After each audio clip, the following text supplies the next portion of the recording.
우리는 당신의 거룩한 지성소를 어렴풋이라도 보기 위해 애를 씁니다. 그러나 어느새 우리 발 앞에 무릎 꿇은 당신의 모습을 발견합니다.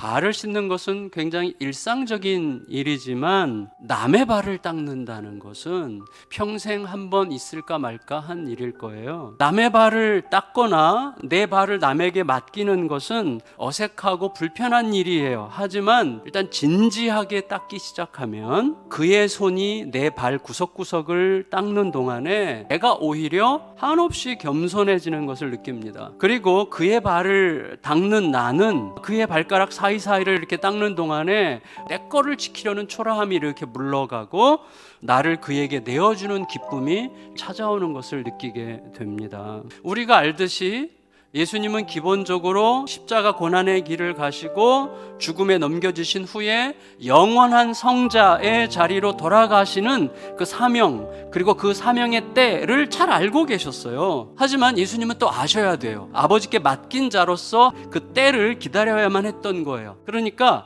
다 알기 때문에 내가 알아서 해도 되지만 아버지가 말씀하실 때까지 기다리는 것, 그게 믿음이죠. 예수님께서 제자들 발을 씻기기로 결정하실 때는 성부와 성자, 아버지와 아들 하나님과 예수님 사이에서 영원토록 계속되어 왔던 그 자발적인 사랑과 신뢰가 배신과 의심과 두려움이 충만한 세상 한가운데서도 여전히 자발적으로 시행되어야만 한다고 하는 것이 마음속에 확연하게 깨달아지는 때, 그때였다는 거죠. 이때가 배신하는 제자들, 그리고 근거 없는 분노와 적개심으로 십자가에 못 박으라고 외치게 될 자들을 위해서 저들을 용서해 달라고 기도하는 그 섬김이 절대적으로 필요하다고 하는 확신이 예수님 안에 선명하게 일어나는 그때 예수님은 종의 복장으로 제자들의 발을 씻기기로 하신 거예요. 그 자발적인 사랑과 신뢰의 섬김이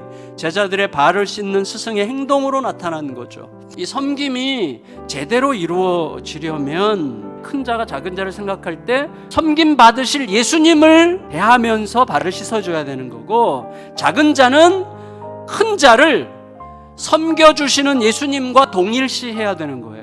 그러니까 결국 모든 사람들이 상대방을 서로 예수로 인식해야만 이게 가능한 거예요. 우리 시대에는 예수가 예수를 만나는 상황 속에서만 위선적인 자만심이나 굴욕적인 수치심 없이 발 씻음과 발 맡김이 가능해지는 것입니다.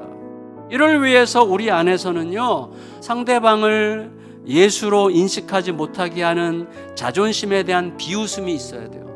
여러분, 우리들은요, 섬기는 것만큼이나 섬김 받는 것에도 굉장히 미숙해요. 만일에 내가 주제넘게 이런 섬김을 받아도 되는 건가? 라고 생각하게 만드는 섬김을 받아야만 스승과 영원히 맺어질 수 있다면 그런 섬김은 거리껴져도 적극적으로 받아야 되는 거죠. 나를 부끄럽게 만드는 그런 섬김이어야만 나와 스승의 연합을 넘어서 나도 누군가를 섬길 수 있기 때문이에요. 여러분, 섬기는 자가 되가져가는 섬김이 아니고 섬김 받는 자 안에 섬김의 에너지를 고스란히 남기는 섬김이어야 그때 새 생명이 탄생하고 존재의 변화가 일어나고 새 역사가 시작돼요. 내가 주와 또는 선생이 되어 너희 발을 씻었으니 너희도 서로 발을 씻어주는 것이 옳으니라. 내가 너희에게 행한 것 같이 너희도 행하게 하려 하여 본을 보였노라. 우리를 통해 확장되는 시간을 예수님은 기다리세요. 예수님께서 제자들의 발을 씻어주신 사건은 단지 보여주기 위한 퍼포먼스가 아니었어요. 예수님의 성육신과 예수님의 십자가를 담고 있는 영원토록 유효한 사건이었습니다. 그리고 그 사건의 에너지가 우리 안에서 작동하기를 영원토록 기다리고 있어요. 여러분, 이런 섬김이 내 안에서, 공동체 안에서 작동하려면 제자의 배신을 뚫고 십자가로 향하는 길목에 이 섬김의 기원이 있었다고 하는 사실을 잊지 않아야만 이 섬김이 조금이라도 가능해질 수 있습니다. 그리고 섬기려고 하는 내가 어떤 사랑을 받은 자인지를 결코 잊지 말아야만 합니다. 동시에 섬김을 받는 자는 어느새 익숙해지지 않도록 경계해야 되죠. 나를 섬긴 자가 실은 내가 섬겨야 될 자라고 하는 사실을 절대로 잊지 말아야만 합니다. 우리가 우리 주변에서 어떤 것도 바라지 않고 온전히 섬기는 사람들을 볼 때 경외감이 확 일어나죠. 이게 증인이에요. 그 섬기는 모습 자체가 복이죠. 내 안에서, 우리 가정 안에서, 우리들의 모든 관계 안에서 이런 섬김의 에너지가 우리를 둘러싸고 사방에서 폭죽처럼 터지는 은혜가 있기를 예수 그리스도의 이름으로 축원합니다. 아멘.